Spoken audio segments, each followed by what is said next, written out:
이건 말도 안 됩니다. 한국은 대체 어떤 나라인가요? 지금 전 세계 산업계가 그야말로 핵폭탄을 맞은 듯한 충격에 빠졌습니다. 자원을 무기 삼아 전 세계를 상대로 희토류 갑질을 일삼던 중국. 그리고 그 옆에서 한국의 몰락을 비웃으며 느긋하게 팝콘을 먹던 일본. 하지만 불과 24시간 만에 상황은 180도 뒤집혔습니다. 중국산 희토류? 이제 필요 없습니다. 한국의 한 지하 연구소에서 극비리에 개발해 온 이것이 공개되자마자 수조 원의 돈다발을 싸들고 갑질하던 국가들이 이제는 한국 앞에 줄을 서서 제발 일지만이라도 팔아달라며 눈물로 호소하고 있습니다. 놀랍게도 이 모든 기적의 시작은 50년 전 박정희 대통령이 후손들을 위해 몰래 심어둔 비밀 프로젝트였다는 사실이 밝혀지며 전 세계는 경악을 금치 못하고 있는데요. 중국의 자원 봉쇄를 단칼에 무력화시키고 대한민국을 단숨에 세계 경제의 절대 갑으로 만든 이 소름 돋는 사연 지금 바로 시작합니다. 드디어 성공했습니다. 백발이 성성한 노 교수의 떨리는 목소리가 정적을 깨뜨립니다. 그의 손에는 작은 유리 앰플 하나가 들려 있습니다. 그 안에서 은은하게 빛나는 푸른빛의 물질. 이것이 바로 지난 50년간 대한민국이 국가의 사활을 걸고 숨겨왔던 비밀 병기, 희토류를 단 일지도 쓰지 않고 그 이상의 자성을 내뿜는 대체 신물질 K메탈의 실체였습니다. 하지만 이 기쁨을 누릴 새도 없이 연구소의 모니터에는 전 세계 경제의 파멸을 알리는 긴급 속보들이 쏟아지기 시작합니다. 사건은 불과 24시간 전으로 거슬러 올라갑니다. 전 세계 경제는 그야말로 아비규환의 지옥도로 변해 있었습니다. 중국은 이른바 자원민족주의의 칼날을 뽑아들었습니다. 오늘 이 시간부로 대한민국을 포함한 비우호국에 대한 모든 희토류 수출을 무기한 중단한다. 이 선언은 단순한 수출 중단이 아니었습니다. 그것은 한국의 심장인 반도체와 배터리, 그리고 미래 산업인 전기차와 국방 무기 체계의 산소호흡기를 떼버리겠다는 살인 선고와 다름없었습니다. 희토류. 첨단 산업의 비타민이라 불리지만 매장량의 90% 이상을 장악한 중국의 갑질 앞에 전 세계는 숨을 죽여야만 했습니다. 특히 한국은 가장 가혹한 타겟이었습니다. 중국 관영 매체들은 앞다투어 한국 경제는 이제 3개월 안에 멈출 것이다. 그들은 결국 우리 발밑에 엎드려 자비를 구하게 될 것이라며 노골적인 조롱을 쏟아냈습니다. 옆나라 일본의 반응은 더욱 가관이었습니다. 일본의 극우 경제 평론가들은 방송에 나와 한국의 몰락은 자업자득이다. 기술만 있으면 뭐하나 원료가 없는데. 이제 한국의 삼성과 현대는 역사의 뒤안길로 사라질 것이라며 박수를 쳤습니다. 일본 정부는 은밀히 글로벌 공급망에서 한국을 완전히 배제하기 위한 작전에 돌입했습니다. 우리 기업들은 원료 재고가 바닥나 공장 가동 중단 일보 직전까지 몰렸고 주식시장은 연일 폭락하며 국민들의 한숨소리는 깊어만 갔습니다. 하지만 이 모든 절망의 순간 대한민국 정부의 대응은 이상하리만큼 차분했습니다. 아니, 오히려 기묘한 자신감마저 느껴졌습니다. 대통령실 지하 벙커에서는 희미한 미소가 번지고 있었습니다. 그들은 알고 있었기 때문입니다. 우리에게는 남들이 결코 짐작조차 할 수 없는 50년 전 한 거인이 남긴 최후의 복수가 준비되어 있었다는 사실을 말입니다. 시간은 1974년으로 거슬러 올라갑니다. 당시 대한민국은 기름 한 방울 나지 않는 처절한 가난 속에서 중화공업의 기틀을 닦고 있었습니다. 어느 날 밤 박정희 대통령은 당시 국방과학연구소의 핵심 인재들을 청와대 집무실로 불렀습니다. 그의 앞에는 낡은 세계 지도가 펼쳐져 있었습니다. 임자들 잘 듣게. 지금은 우리가 자원 강국들에게 머리를 조아리고 있지만 언젠가 저들은 자원을 총칼보다 무서운 무기로 쓸 날이 올 거야. 그때 우리 후손들이 저들에게 무릎 꿇고 구걸하게 놔둘 순 없네. 지금부터 자원이 없어도 기술로 자원을 굴복시킬 수 있는 절대 물질을 찾아내게. 이건 국가의 명운이 걸린 100년 대계야. 당시 비서진들은 미친 짓이라며 만류했습니다. 당장 먹을 쌀도 부족한 마당에 수십 년 뒤에나 쓰일지 모를 물질 연구에 국가 예산의 상당 부분을 쏟아붓는다는 것은 정치적 자살 행위나 다름없었기 때문입니다. 하지만 박 대통령의 의지는 강철보다 단단했습니다. 그는 자원 독립 프로젝트라는 이름 아래 그 어떤 정권이 바뀌어도 건드릴 수 없는 특수 목적 예산을 편성하고 대한민국에서 가장 똑똑한 인재들을 한 곳으로 모았습니다. 그때부터 50년입니다. 강산이 5번 변하는 동안 이름조차 남기지 못한 수천 명의 과학자가 지하 연구소에서 청춘을 보냈습니다. 외부에는 그저 금속 가공 연구라고만 알려졌지만 그들의 진짜 목적은 중국이 독점한 희토류를 완벽하게 대체할 수 있는 결정체를 만드는 것이었습니다. 수만 번의 폭발 사고, 수십만 번의 데이터 오류. 때로는 우리는 불가능한 꿈을 꾸는 것이 아닌가 하는 회의감이 그들을 짓눌렀습니다. 하지만 그럴 때마다 그들은 연구소 입구에 새겨진 박정희 대통령의 친필 휘호를 보며 입술을 깨물었습니다. 기술이 곧 국력이다. 후손에게 가난을 물려주지 마라. 그리고 마침내 2025년 중국이 전 세계를 상대로 가장 잔인한 자원 보복을 가하던 바로 그 시각. 50년간 잠들어 있던 거인의 설계도가 완성되었습니다. 대한민국 과학자들의 집념이 만들어낸 K메탈은 자연계에는 존재하지 않는 오직 한국인의 의지로 빚어낸 기적의 산물이었습니다. 다시 현재의 긴급 상황으로 돌아옵니다. 중국의 금수 조치 발표 후 정확히 48시간 뒤 대한민국 산업부 장관이 단상에 섰습니다. 전 세계 언론은 한국이 결국 중국에 항복 선언을 할 것이라며 생중계 버튼을 눌렀습니다. 시진핑도 일본 총리도 조롱 섞인 표정으로 TV 화면을 주시하고 있었습니다. 하지만 장관의 입에서 나온 말은 전 세계의 상식을 파괴하는 것이었습니다. 대한민국은 오늘부로 희토류 수입 전면 중단을 선언합니다. 또한 우리가 개발한 신물질 K메탈의 양산체제 도입을 공식화합니다. 순간 기자회견장은 정적에 휩싸였습니다. 희토류 없이 반도체를 만든다고? 그게 가능한 일인가? 웅성거림은 곧 경악으로 변했습니다. 장관의 뒤편 대형 스크린에 K메탈의 성능 실험 데이터가 공개되었기 때문입니다. 중국산 희토류보다 자력은 3배 강하고 열 내구성은 5배나 높으며 무엇보다 제조 단가는 기존의 5분의 1에 불과했습니다.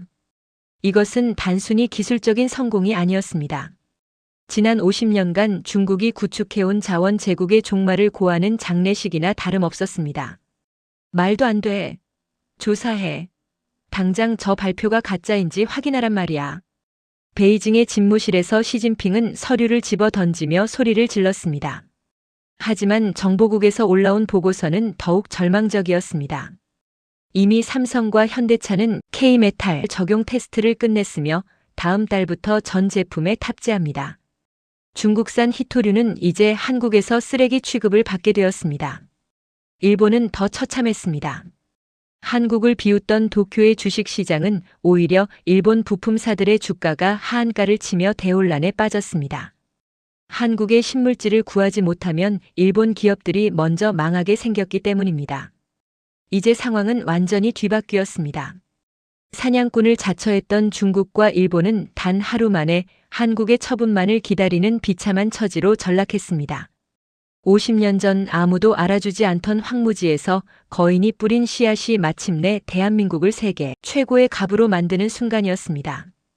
이것은 단순한 기술 발표가 아닙니다. 지난 100년간 이어져 온 세계 경제의 질서가 오늘부로 완전히 파괴되었습니다. CNN의 메인 앵커가 상기된 얼굴로 리포트를 쏟아냅니다.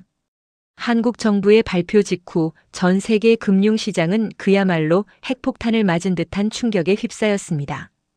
K메탈이라 명명된 이 신물질의 전 세계 학자들에게 공유되자 처음엔 반신반의하던 전문가들이 하나둘씩 비명을 지르기 시작했습니다.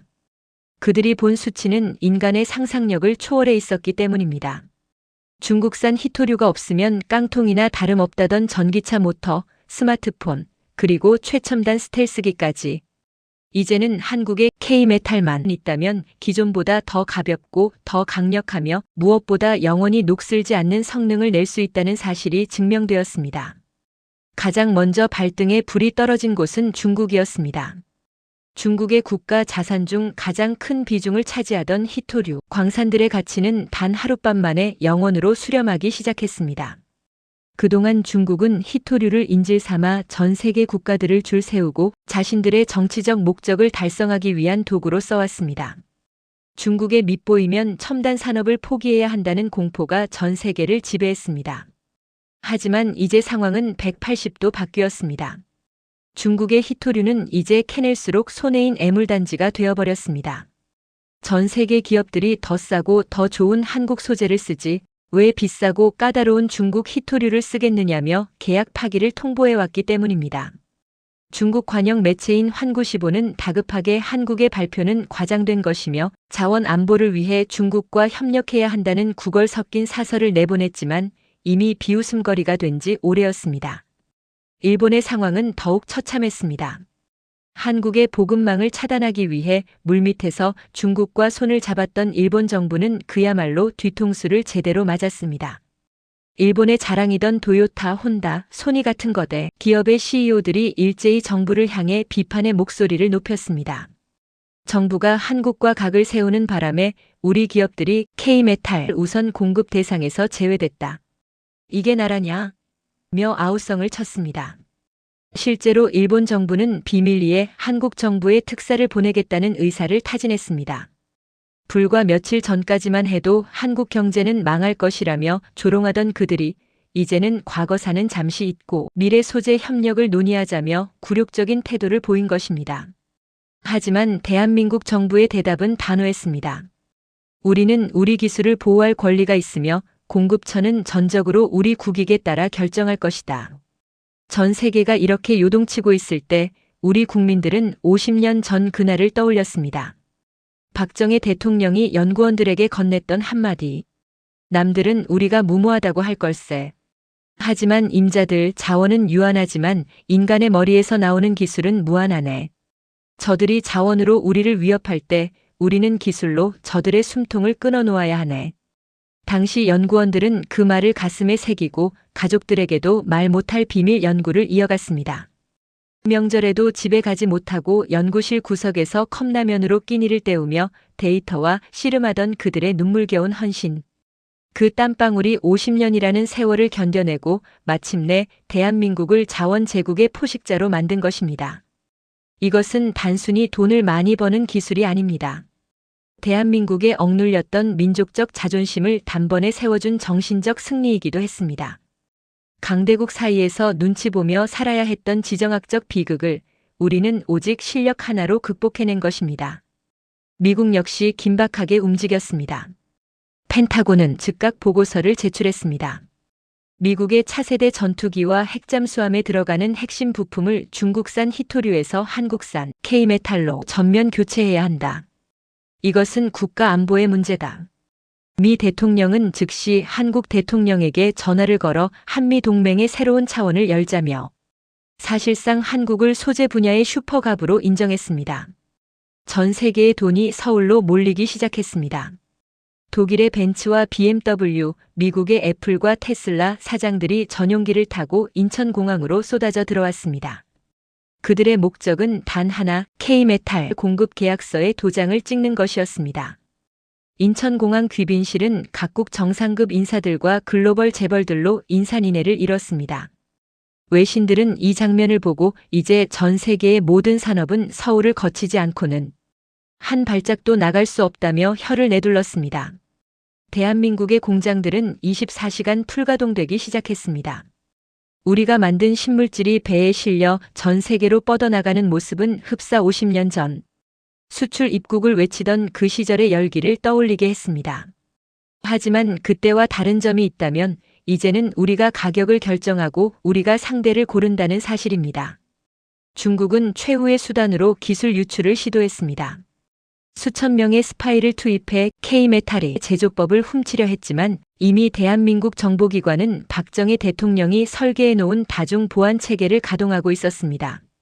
핵심 기술은 수백 개의 공정으로 쪼개져 서로 다른 지역에서 생산되며 최종 결합은 오직 국가 인증을 받은 핵심 기술자들만이 알 수 있는 암호화된 자동 시스템에 의해 이루어졌습니다. 중국 스파이들은 연구소 주변을 서성이다 허무하게 체포될 뿐이었습니다. 이 사건의 여파로 중국 내부는 극심한 혼란에 빠졌습니다. 자원 패권이 무너지자 위안화 가치는 폭락했고 실업자들이 쏟아졌습니다. 반면 대한민국은 제2의 한강의 기적을 넘어선 K르네상스 시대를 맞이했습니다. 청년들은 더 이상 취업을 걱정하지 않게 되었고 우리 기술에 대한 자부심으로 가득 찼습니다. 각하, 보고 계십니까? 당신이 심었던 씨앗이 이토록 거대한 나무가 되어온 나라를 덮고 있습니다. K메탈 개발의 주역인 노 교수가 국립현충원에서 눈물을 훔치며 하는 이 독백은 대한민국 모든 국민의 심금을 울렸습니다. 과거의 헌신이 미래를 구한다는 이 위대한 진리를 우리는 지금 온몸으로 체험하고 있습니다. 이제 세상의 질서는 단 한 단어로 정의됩니다. 바로 대한민국입니다. 전 세계 에너지 패권의 흐름이 서울을 향해 급격히 쏠리기 시작했습니다. K메탈의 보급은 단순한 소재 교체를 넘어 인류가 100년 넘게 의존해온 화석 연료와 중국산 히토류 기반의 시스템을 완전히 폐기 처분하게 만들었습니다. 한국이 만든 이 신물질은 에너지 효율을 극한으로 끌어올렸고 전 지구는 이제 한국의 기술 없이는 단 한 대의 기계도 돌릴 수 없는 K기술 종속의 시대로 진입했습니다. 불과 석 달 전 오만하게 한국을 압박하던 중국은 이제 국가 존립의 위기에 직면했습니다. 중국의 유일한 무기였던 히토류 광산들은 이제 거대한 쓰레기장으로 변했습니다. 전 세계 그 어떤 나라보다도 중국을 믿고 투자했던 국가들이 일제히 등을 돌렸고 중국 내부는 급격한 경제 붕괴로 인해 민심이 폭발 직전입니다. 중국 외교부는 매일같이 한국을 향해 인류 공동의 발전을 위해 기술을 공유해달라며 비굴한 성명을 내놓고 있습니다. 어제까지만 해도 한국을 손봐주겠다며 큰소리치던 자칭 강대국 중국이 이제는 한국의 처분만 기다리는 처량한 신세가 된 것입니다. 하지만 우리 정부는 침묵으로 일관했습니다. 그것은 지난 수십 년간 우리를 자원으로 괴롭혀온 저들에 대한 가장 우아하고도 잔인한 복수였습니다. 일본의 몰락은 더욱 비참했습니다. 한국의 독자적인 기술력을 과소평가하고 중국과 협력해 한국의 뒤통수를 쳤던 일본 경제는 이제 회생불능의 상태에 빠졌습니다. 일본의 자부심이었던 자동차 산업은 한국의 K메탈을 공급받지 못해 전 공장이 멈춰섰고 도요타를 비롯한 일본 기업들은 한국 기업의 하청업체로 전락하기 위해 줄을 섰습니다. 특히 일본 총리가 한국의 일개 소재 부품 기업 사장을 만나기 위해 직접 공항까지 찾아와 머리를 조아리는 장면이 전 세계에 생중계되자 일본 열도는 통곡의 바다가 되었습니다. 기술로 한국을 이길 수 없다면 일본의 미래는 없다는 절망 섞인 탄식이 일본 전역을 뒤덮었습니다. 이것이야말로 50년 전 박정희 대통령이 그토록 바랐던 일본에 대한 진정한 실력의 승리였습니다. 우리는 이 시점에서 다시 한번 질문을 던져야 합니다. 어떻게 이런 기적이 가능했을까요? 그것은 바로 50년 전 모두가 안 된다고 할 때 하면 된다는 신념 하나로 미래를 설계한 거인의 뚝심 때문이었습니다. 당시 박정희 대통령은 비밀리에 연구원들에게 이런 편지를 남겼습니다. 지금 우리가 겪는 수모와 가난은 우리 세대에서 끝내야 하네. 자원 강국들이 우리를 비웃어도 참게나. 우리가 만드는 이 기술의 칼이 완성되는 날 전 세계는 우리 대한민국 앞에 무릎을 꿇게 될 것이네. 부디 포기하지 말고 후손들에게 당당한 나라를 물려주게. 그 편지를 가슴에 품고 평생을 바친 과학자들 그리고 그 뜻을 이어받아 묵묵히 자신의 자리를 지킨 국민들. 이들의 합작품이 오늘날 전 세계를 지배하는 K신화를 완성한 것입니다. 이것은 단순한 돈의 승리가 아니라 우리 민족의 끈기와 집념이 이뤄낸 역사의 필연이었습니다. 이제 대한민국 대통령이 유엔 단상에 오르면 전 세계 정상들은 자리에 앉아 있을 수 없습니다. 그들은 한국의 기술 지원 한 번을 받기 위해 한국의 신물질 공급망의 단 1%라도 포함되기 위해 대통령의 한마디 한마디에 귀를 기울입니다. 대한민국은 이제 전 세계 에너지 정책을 좌지우지하는 에너지 차르가 되었습니다. 우리가 공급을 결정하면 전 세계 공장이 돌아가고 우리가 멈추면 전 세계가 멈춥니다. 하지만 대한민국은 과거의 자원 강국들처럼 갑질을 하지 않았습니다. 오히려 기술은 인류를 위해 쓰여야 한다는 홍익인간의 정신을 발휘하며 한국을 믿고 따르는 우방국들에게는 아낌없는 지원을 약속했습니다. 이 모습에 전 세계는 감동했고 이제 태극기는 세계 어디서나 구원과 희망의 상징이 되었습니다. K메탈의 기적은 지구에만 머물지 않았습니다. 한국은 이 신물질을 활용해 전 세계 그 누구도 성공하지 못한 상온, 초전도체 기술과 차세대 핵융합 기술을 완성했습니다. 이제 한국의 우주선이 달을 넘어 화성을 향해 날아갑니다. 그 우주선의 엔진 속에는 50년 전 대한민국 과학자들이 흘린 땀방울이 녹아든 K메탈이 빛나고 있습니다. 미국과 러시아 같은 기존 우주 강국들도 이제는 한국의 발사체 기술을 빌리기 위해 서울에 사무소를 차리고 협력을 구걸합니다. 우주 개발의 열쇠는 한국이 쥐고 있다는 NASA 국장의 발언은 이제 상식이 되었습니다. 대한민국은 이제 지상 최고의 국가를 넘어 우주시대의 주인공으로 우뚝 섰습니다. 50년 전 보릿고개를 걱정하며 자원 강국의 눈치를 보던 그 작은 나라는 이제 없습니다. 이제 우리는 전 세계에서 가장 부유하고 가장 강력하며 가장 존경받는 나라가 되었습니다. 청년들은 자신의 꿈을 전 세계를 무대로 펼칩니다. 외국인들은 한국어를 배우기 위해 줄을 서고 한국의 문화를 동경하며 서울을 성지처럼 방문합니다. 우리가 이뤄낸 이 모든 성취는 결코 우연이 아닙니다. 그것은 역사를 잊지 않고 미래를 준비한 우리 선조들의 피와 땀, 그리고 그 가치를 소중히 여긴 우리 국민들의 승리입니다. 진정한 복수는 칼로 하는 것이 아니라 상대를 압도하는 실력으로 하는 것임을 말입니다. 중국의 오만함과 일본의 비열함을 우리는 오직 기술과 국격으로 굴복시켰습니다. 시진핑이 집무실에서 한숨을 내쉴 때, 기시다 총리가 한국 사장 앞에 머리를 숙일 때 우리는 비로소 알게 되었습니다. 우리가 얼마나 대단한 민족인지를, 그리고 우리에게 얼마나 위대한 스승과 선배들이 있었는지를 말입니다. 어제의 갑이 오늘의 거지가 되었습니다. 전 세계 무역 지도가 하룻밤 사이에 갈기갈기 찢겨나갔습니다. 한국 정부가 K메탈의 상용화와 함께 선포한 자원안보, 엠바고 조치는 전 세계를 공포와 환희의 소용돌이로 몰아넣었습니다. 하지만 그 공포는 오직 두 나라, 중국과 일본에게만 해당되는 것이었습니다. 한국 정부는 단호했습니다. 우리를 자원으로 협박했던 국가들, 그리고 그 협박에 동조해 한국 경제를 고립시키려 했던 국가들에게는 단 1mg의 신물질도 공급하지 않겠다. 이 발표는 단순히 물건을 안 팔겠다는 뜻이 아니었습니다. 그것은 첨단 기술 문명으로부터 그들을 파문시키겠다는 선전포고였습니다. 중국의 경제 심장부는 멈췄습니다.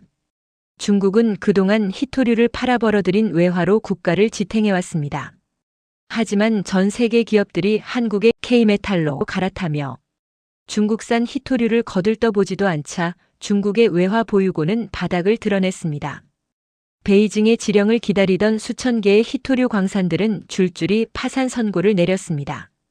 광산 도시들은 유령 도시로 변했고 중국 정부는 쏟아지는 실업자들을 감당하지 못해 계엄령에 가까운 통제를 시작했습니다.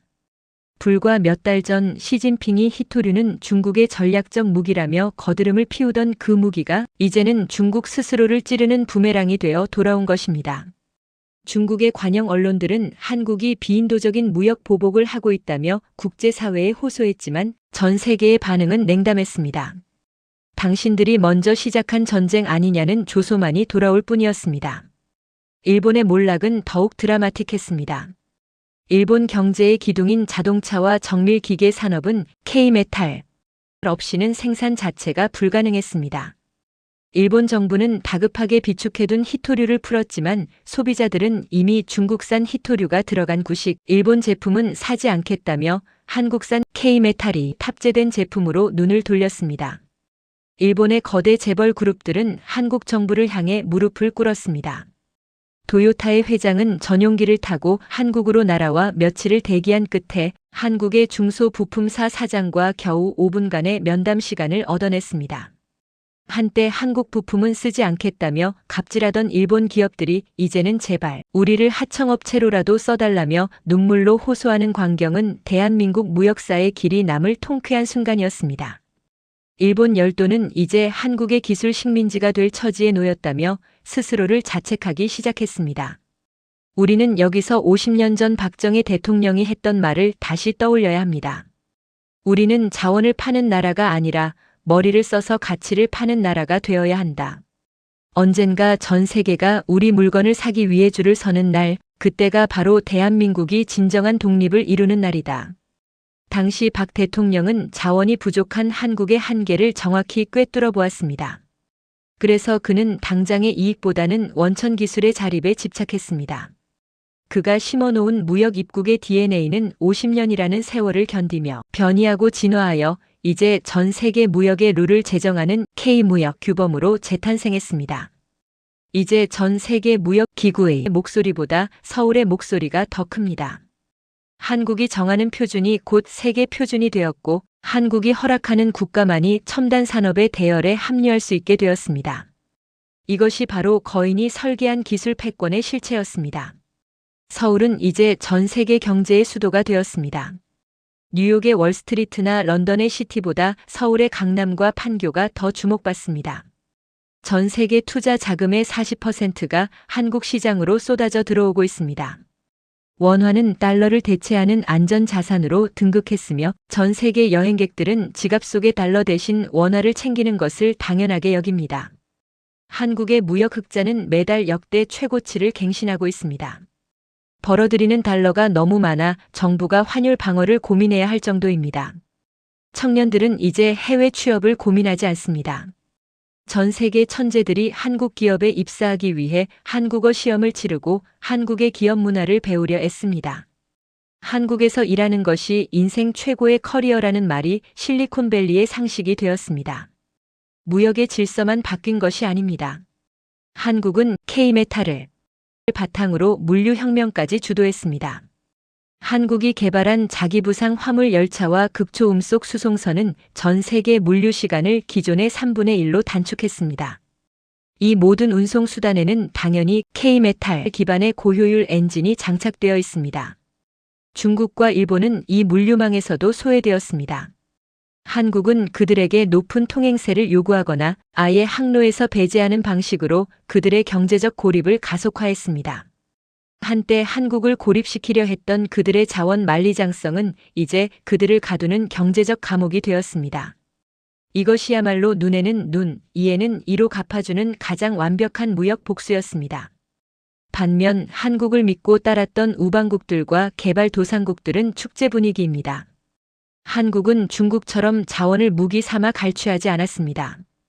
대신 함께 잘 살자는 신념으로 그들에게 K메탈 기반의 적정 기술을 전수하고 공정한 무역 파트너로 대우했습니다. 이에 감동한 국가들은 일제히 친한 정책을 펴기 시작했습니다.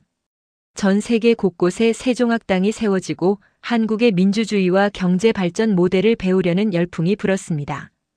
대한민국은 이제 무역 강국을 넘어 전 세계의 존경을 받는 도덕적 지도국으로 우뚝 섰습니다.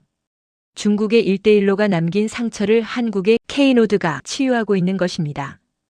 각하, 우리가 만든 물건이 전 세계의 표준이 되었습니다. 이제 그 누구도 우리를 얕보지 못합니다. 50년 전 차가운 눈총을 받으며 수출 전선에 뛰어들었던 우리 선배 무역인들의 한이 이제야 풀렸습니다. 그들이 흘린 피와 땀 그리고 박정희 대통령의 해안이 어우러져 대한민국은 이제 전 세계 무역의 심장이 되었습니다. 진정한 힘은 남을 누르는 것이 아니라 남이 우리 없이는 살 수 없게 만드는 독보적인 실력에서 나온다는 것을 말입니다. 중국과 일본은 그 실력의 차이를 뼈저리게 느끼며 자신들의 과거를 후회하고 있습니다. 역사상 이토록 완벽한 금융 학살은 없었습니다. 전 세계 월스트리트의 거물들이 경악하며 내뱉은 말입니다. 한국의 K메탈이 실물 경제를 장악하자 금융시장에서는 더 소름 돋는 변화가 일어났습니다. 자원을 잃은 중국과 기술을 잃은 일본의 화폐 가치는 하룻밤 사이에 휴지 조각으로 전락하기 시작했습니다. 반면 전 세계 모든 기업이 K메탈을 사기 위해 한국 원화를 확보하려 혈안이 되면서 서울은 이제 런던과 뉴욕을 제치고 전 세계 자금이 모여드는 블랙홀이 되었습니다. 중국의 위안화는 처참하게 무너졌습니다. 그동안 중국은 페트로 위안을 꿈꾸며 달러에 도전해왔습니다. 하지만 한국의 신물질이 석유 기반의 에너지 시스템을 파괴하자 중국이 쌓아온 금융 성벽은 모래성처럼 허물어졌습니다. 전 세계 투자자들은 중국의 국영 기업들이 파산할 것을 직감하고 앞다투어 자금을 회수했습니다. 시진핑 정부는 자본 유출을 막기 위해 금융계엄령을 선포했지만 그것은 오히려 불에 기름을 붓는 격이었습니다. 중국에 돈을 두면 영영 찾을 수 없다는 공포가 확산되며 위안화 가치는 90% 이상 폭락했습니다. 어제까지 부유층이었던 중국인들이 오늘 아침 빵 한 조각을 사기 위해 위안화 뭉치를 들고 거리를 헤매는 모습은 전 세계에 큰 충격을 주었습니다. 중국의 패권 꿈은 그렇게 금융의 무덤 속으로 사라졌습니다. 일본의 엔화 역시 안전자산이라는 허울을 벗고 비참한 최후를 맞이했습니다. 일본은 그동안 막대한 부채를 안고서도 엔화의 대외 신용도로 버텨왔습니다. 하지만 일본의 핵심 산업이 한국에 종속되자 전 세계는 더 이상 엔화를 보유할 이유를 찾지 못했습니다. 일본 은행은 엔화 가치를 방어하기 위해 수조 달러의 국채를 찍어냈지만 시장은 냉담했습니다. 기술 없는 나라의 종이는 필요 없다는 것이 시장의 냉혹한 결론이었습니다. 엔화 가치가 폭락하며 수입 물가가 치솟자 일본의 서민 경제는 초토화되었습니다. 일본 언론들은 우리는 잃어버린 30년을 넘어 영원히 잃어버린 나라가 되었다며 자조 섞인 비명을 질렀습니다. 50년 전 박정희 대통령이 예견했던 실력 없는 국가의 말로가 일본에서 현실이 된 것입니다. 이 거대한 금융 승리의 뿌리는 50년 전 박정희 대통령의 수출 입국 정신에 있습니다. 당시 그는 우리가 세계 시장에서 독보적인 물건을 하나라도 가질 수 있다면 전 세계의 돈은 저절로 우리를 따라올 것이라고 강조했습니다. 그는 원화의 가치가 단순히 숫자가 아니라 우리 국민의 땀과 기술의 결정체임을 알고 있었습니다. 당시 경제 참모들은 환율 방어에 급급했지만 박 대통령은 더 큰 그림을 그렸습니다. 환율에 일희일비하지 말고 전 세계가 우리 돈 없이는 거래할 수 없는 실질적 가치를 창조하라. 그가 지시했던 비밀 연구소의 신물질 프로젝트는 결국 50년 뒤 원화를 달러와 어깨를 나란히 하는 기축, 통화의 반열에 올려놓는 기적을 만들었습니다. 이제 전 세계 금융의 중심지는 뉴욕이 아니라 서울 여의도입니다. 골드만삭스, JP모건 같은 거대 투자은행들이 서울에 본사를 두지 않으면 생존할 수 없다며 짐을 싸들고 한국으로 이주해왔습니다. 모든 원자재와 첨단 소재의 거래, 대금은 오직 원화로만 결제됩니다. 전 세계 중앙은행들은 이제 달러나 금 대신 한국 국채를 보유하기 위해 경쟁합니다. 한국 국채는 지구상에서 가장 안전한 자산이라는 평가가 지배적입니다. 이로 인해 한국은 막대한 금융 이익을 거두게 되었고 국민들은 낮은 금리와 탄탄한 복지 혜택을 누리게 되었습니다. 청년들은 이제 월스트리트로 유학을 가는 대신 여의도 금융대학원에서 공부하며 세계 경제를 리드하는 인재로 거듭나고 있습니다. 금융 패권은 디지털 화폐 전쟁에서도 완승을 거두었습니다. 한국 정부가 발행한 디지털 원화는 완벽한 보안과 빠른 결제 속도로 전 세계 표준이 되었습니다. 중국이 야심차게 추진했던 디지털 위안화는 해킹 사고와 정부의 감시 논란으로 자취를 감췄습니다. 유럽의 여행객이 파리의 카페에서 커피를 마실 때, 남미의 상인이 물건을 팔 때 그들의 스마트폰 결제창에는 태극 문양이 선명한 한국의 결제 시스템이 뜹니다. 전 세계에서 발생하는 모든 결제 수수료가 한국의 국고로 차곡차곡 쌓이는 그야말로 가만히 앉아서 전 세계의 부를 흡수하는 구조가 완성된 것입니다. 이것은 50년 전 선배들이 흘린 피와 땀이 이뤄낸 가장 화려한 보상입니다. 이 금융 전쟁의 승리는 우리에게 진정한 주권을 선물했습니다. 과거 IMF 외환위기 당시 우리는 외국의 눈치를 보며 굴욕적인 조건을 받아들여야 했습니다. 하지만 이제는 반대입니다.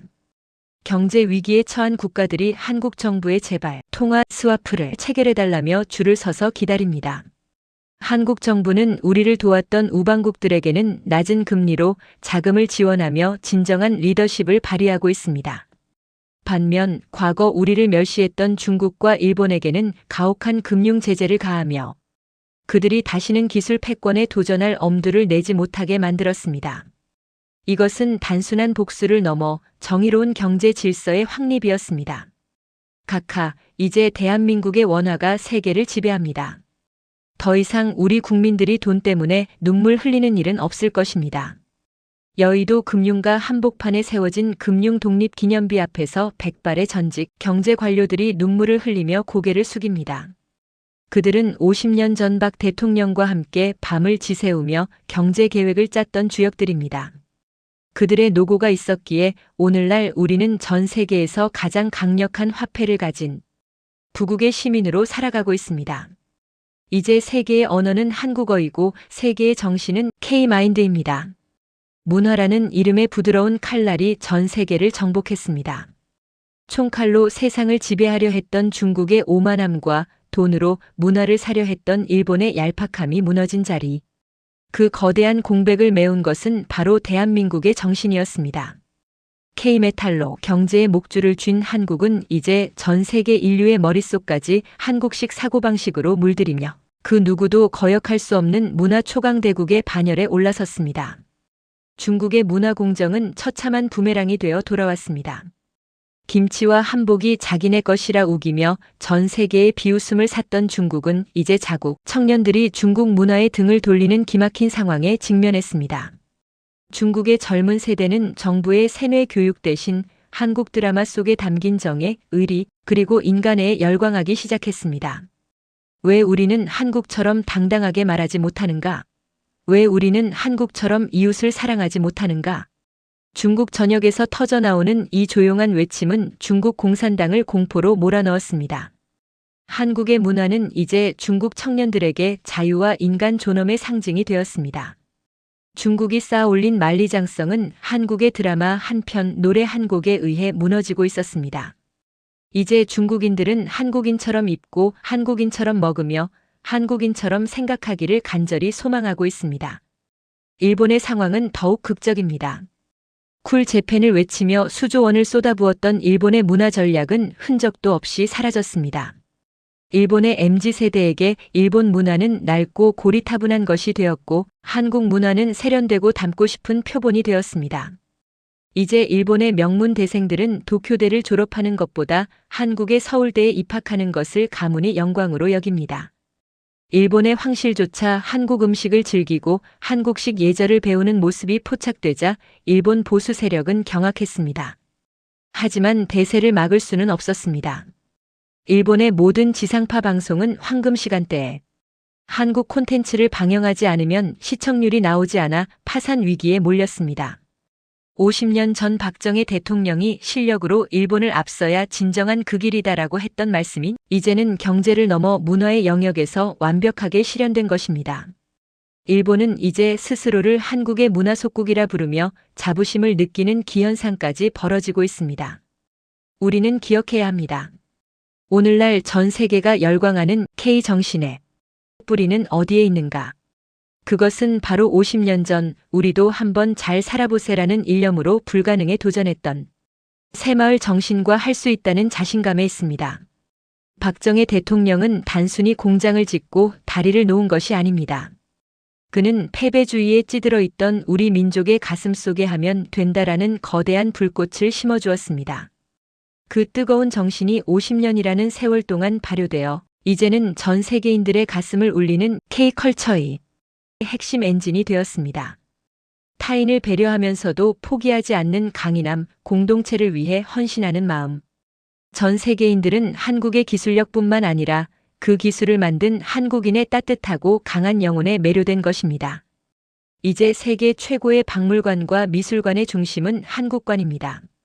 과거 중국이나 일본의 전시관 구석에 작게 배치되었던 한국의 예술은 이제 전 세계 예술가들의 영감이 되었습니다. 한국의 단색화가 피카소를 대신해 세계에서 가장 비싼 값에 팔리고 한국의 고전 문학이 셰익스피어만큼이나 깊이 있게 연구됩니다.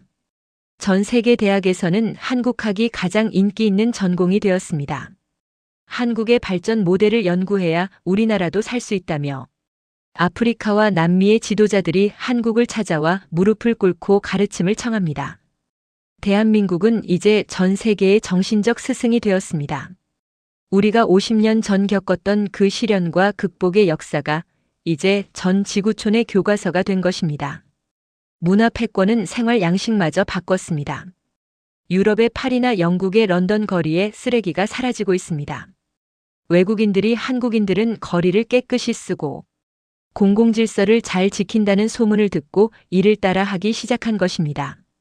식당에서 자기 물건을 두고 가도 아무도 훔쳐가지 않는 한국의 치안, 문화는 전 세계 도시들이 지향해야 할 최고 수준의 목표가 되었습니다. 전 세계인들은 이제 한국인처럼 행동하는 것이 가장 쿨하고 세련된 것이라고 믿습니다. 식당에서 밥을 먹기 전 잘 먹겠습니다라고 인사하고 어른을 공경하며 어려운 이웃을 돕는 모습이 전 세계 SNS를 도배합니다. 이것은 단순한 유행이 아닙니다. 인류가 잊고 살았던 인간다운 도리를 한국이 다시 깨워주고 있는 것입니다. 이 거대한 정신의 승리는 우리에게 영원한 생명력을 부여했습니다. 자원은 고갈될 수 있고 금융은 위기를 맞을 수 있지만 사람의 마음을 얻은 문화는 결코 사라지지 않습니다. 중국이 수조 원을 들여 지은 공자 학원은 세뇌 공작소라는 비판 속에 문을 닫았지만 우리 국민들이 정성으로 전파한 세종학당은 전 세계의 사랑방이 되었습니다. 우리는 돈으로 사람을 사지 않았습니다. 우리는 진심으로 다가갔고 우리의 아픈 역사를 숨기지 않았으며 그 아픔을 어떻게 희망으로 바꿨는지를 당당하게 보여주었습니다. 그 진정성에 전 세계가 응답한 것입니다. 중국과 일본은 이제 죽었다 깨어나도 한국의 이 품격을 따라올 수 없습니다. 문화는 돈으로 사는 것이 아니라 그 나라가 걸어온 위대한 발자취에서 나오는 것이기 때문입니다. 각하 보십시오. 당신이 그토록 사랑했던 우리 민족의 얼이 이제 전 세계의 영혼을 치료하고 있습니다. 개발도상국에서 온 한 장관이 박 대통령의 유품 앞에서 고개를 숙이며 우리나라도 한국처럼 될 수 있다는 희망을 주셔서 감사합니다라고 말하는 장면은 보는 이들의 가슴을 뭉클하게 만듭니다. 50년 전 이 땅을 지켰던 선조들의 고귀한 희생이 이제는 전 인류의 자산이 되었습니다. 우리는 이제 지구라는 요람을 벗어나 광활한 우주의 주인으로 나아갑니다. 인류 역사의 새로운 장이 열렸습니다.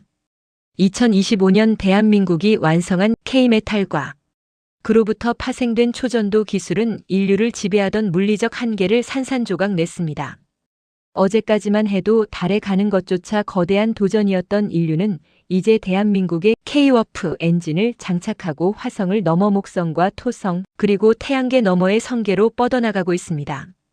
이 거대한 우주대항의 시대의 키를 쥐고 있는 것은 미국도 러시아도 아닌 바로 대한민국입니다. 중국의 우주 굴기는 이제 역사 교과서의 한 페이지로 사라졌습니다. 히토류라는 자원 패권에 매몰되어 기술 혁신을 등한시했던 중국은 한국이 공간을 접어 이동하는 워프 기술을 선보일 때 여전히 낡은 화학 로켓의 폭발 사고와 씨름하고 있었습니다. 중국의 달 기지는 한국의 기술 지원 없이는 산소조차 공급받지 못하는 처지가 되었고 결국 중국 정부는 한국의 우주연합체인 K-스페이스 연맹에 가입하기 위해 국가의 모든 우주 자산을 헌납해야 했습니다. 한때 한국을 우주변방이라 비웃던 시진핑의 후계자들은 이제 한국의 우주사령관 앞에서 우리 시민들도 화성, 신도시의 이주권을 얻게 해달라며 비굴하게 줄을 서고 있습니다. 중국의 오만했던 꿈은 한국이 만든 은하계의 빛 아래 철저히 가려졌습니다. 일본은 우주시대의 하청 국가로 전락했습니다. 기초과학의 자존심을 내세우던 일본은 한국의 압도적인 K메탈 엔진 제작 기술을 단 1%도 흉내내지 못했습니다. 일본의 젊은 천재들은 이제 도쿄에 남지 않습니다.